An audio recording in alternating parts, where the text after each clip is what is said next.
Today we have something really cool on the channel. This is the PS5 Pro Controller that I, and hopefully you, have always wanted.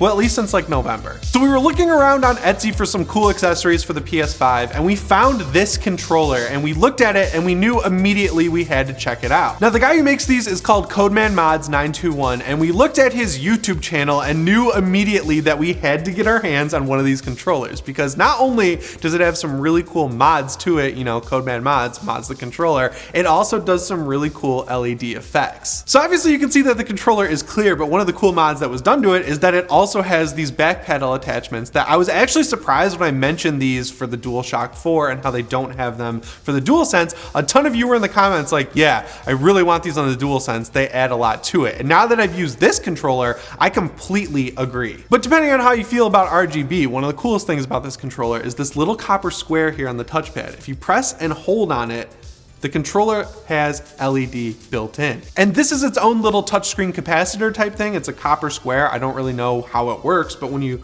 touch it, it changes the color of the controller, which is crazy. You got all these different colors built into it, and it has different LED effects. It's just so cool. But say this LED mode is starting to make me feel like I'm gonna have a seizure because it's flashing so bright. I just click and hold on this little copper square, and the lights turn off. We're good to go. Now this back panel attachment is on here like very solidly. Like I'm trying to take it off and it's not even moving. I think it's like built into the controller's casing, and it's actually very easy to program. All you do is hold the button on the back of it, and there's a little red light on the back paddle attachment that'll turn on. So once the red light is on, all you do is hold the paddle at the same time as the button you want it to be mapped to. So say I want it to be mapped to X, which is probably gonna start my Ratchet and Clank game behind me. I hold the right paddle and then I hold X.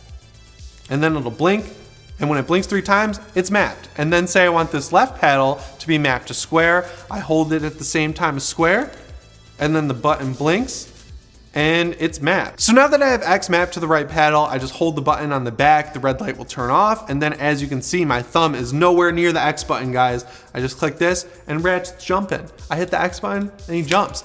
And it actually works really well. Now, when I picked up this controller for the first time, the first thing that really surprised me was that it just feels like a DualSense. Now, obviously this clear plastic shell is custom in some way, but it feels exactly like this black one that I have next to me. Like it's the same texture and the same smoothness. The only real difference, other than the fact that it's clear, is that it doesn't have the like PlayStation button texture on the back. It's just totally smooth all the way around. But because the inside of it is exactly the same as a normal DualSense, because it is a normal DualSense, it's got the same weight and heft that you're expecting. Also, I don't know why, but I was kind of shocked that the rumble is exactly the same on this controller as a normal DualSense. I booted up Astro's Playroom, which is like the best demo for the vibration features, and it feels exactly the same. You feel his little footsteps when he's running around, you feel him running through the grass, you feel his jetpack when you use that feature. Like everything that you would want to be here is here, except for maybe one thing. The one thing that might be a little controversial with this controller are the triggers, because they're no longer adaptive. They're just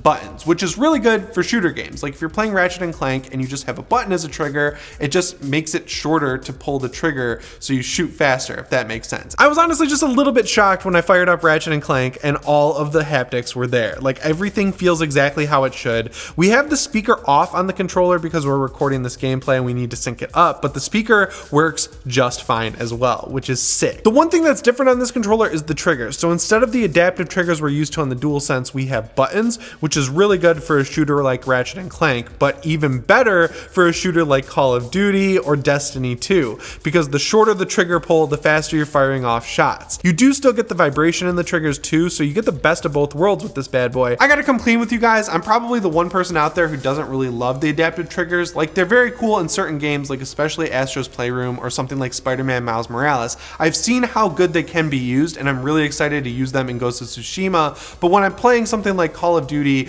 the gimmick of having to pull the trigger very hard to shoot got really annoying very quick because I felt like I was dying because of it. And having a controller like this, in addition to my main controller for when I'm playing online competitive shooters, is like the best of both worlds. The Xbox Elite controller also has this feature, but it's a switch on the back that you put in 3 phases. But I gotta tell you guys, like I only use that controller to play Destiny, and when I'm playing Destiny, I have the trigger set to be buttons, so just having it built in like this feels really good. One of the other other really cool mods that was done to this controller is the fact that there's a double-sized battery pack in it, and that runs for up to 28 hours even with the LEDs on, which is awesome because the one issue I have with the DualSense is that the battery does not last very long. And when you look at the controller, it's really easy to understand why. You've got the insane vibration features, you've got the speaker, you've got the microphone in the controller, you've got the light around the touchpad, you've got the adaptive triggers. Like, all of that adds up to be a battery draining machine. And I also think it's worth pointing out that this is one guy doing this, and he just knows a hell of a lot about LEDs. When you think about someone doing LEDs like this, the assumption is usually that they'll just throw LEDs in and there won't be any thought put into it. But there was so much thought put into this controller. The LEDs were put in a way that makes them totally symmetrical. And where you can really see how symmetrical the LEDs are is on the back, on the grips. And that's just a cool attention to detail because you're not really gonna see the back of the controller, and he could have just put an LED light bar around or something like that. But it is clear. So knowing that he was able to get an LED here, here,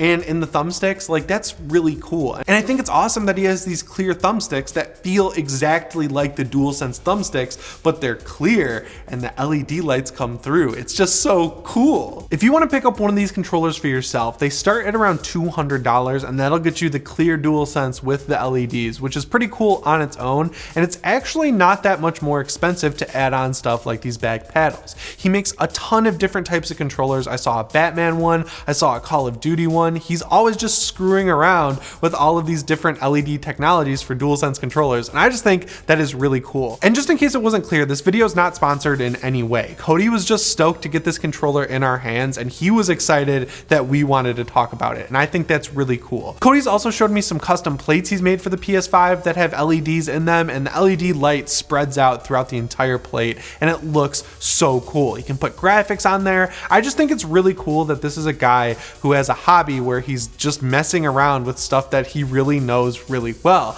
Like putting LEDs in a controller that are symmetrical and look great, putting a new battery pack in there that makes it last 2 times as long, adding on these back paddles. This is all stuff that's really cool and actually adds function to the controller, but would be really hard to do yourself. And of course, as we all know, unlike Microsoft, Sony is just putting out new colorways. Yes, we've gotten the cosmic red. Yes, we've gotten the black controller. Yes, we have the white controller, but we don't have a true pro controller, and this is the one that really made me feel like it was a pro controller. Having those back paddle attachments in Ratchet and Clank was when I just sat back and was like, oh, this is legitimately very cool, and having the lights on the controller just makes it that much cooler. And the best thing about it is that it's truly customizable. If you don't like the LEDs, you don't have to turn them on, and then you've still got a really cool, clear DualSense controller. If you don't like the back paddles, you don't have to pay for the back paddles. It's very customizable, and it's awesome. And yeah, I gotta admit, $200 might seem expensive for a controller, but these things start at $70. So when you consider all the parts, all the labor, paying a little bit more than 2 times the price is honestly pretty fair in my opinion. And I just gotta be real with you guys for a sec. After talking to Cody, he's an extremely cool guy who's genuinely interested in the tech that he's putting in these controllers. He really cares.